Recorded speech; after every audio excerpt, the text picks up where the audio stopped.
The ancient Israelites were surrounded by idolatry. The Egyptians served idols. The Semitic nations that surrounded the Jewish people served idols. Certainly when the Jews under Joshua's reign conquered the land of Canaan, those nations served idols as well. We can only imagine how hard it would have been for the Jewish people to listen and heed God's command to only serve God and to not serve idols, and to disavow themselves of a practice which was so ubiquitous during those times. The Rambam argues that in fact the entire sacrificial service of the Torah, that the Torah commands sacrifices in the temple, was a concession to ancient Israel's need to worship and to serve and to offer sacrifices, because such was normative practice back in those days. And the Torah says, okay, change doesn't happen overnight.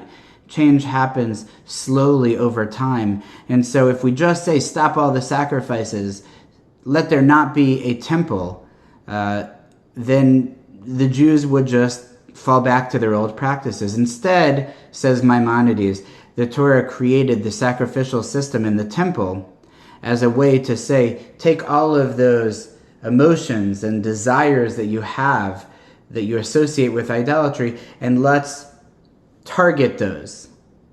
Let's target all of those feelings towards the one God.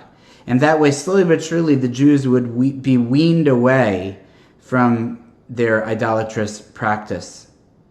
When I think of the second commandment not to worship idols, to me, it also screams the question, what are we surrounded by in our culture that we have slowly, whether consciously or unconsciously, adopted?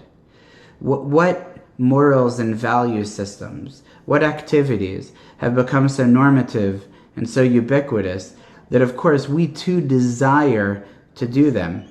And how does the Torah, through the practice of Torah, slowly wean us away from the artificial practices that surround us?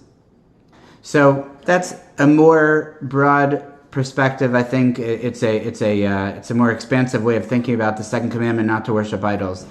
The way I would see it for us to think about is, how can we make sure that our value system, that our activities are guided by the Torah and not by the nations and societies and norms which surround us?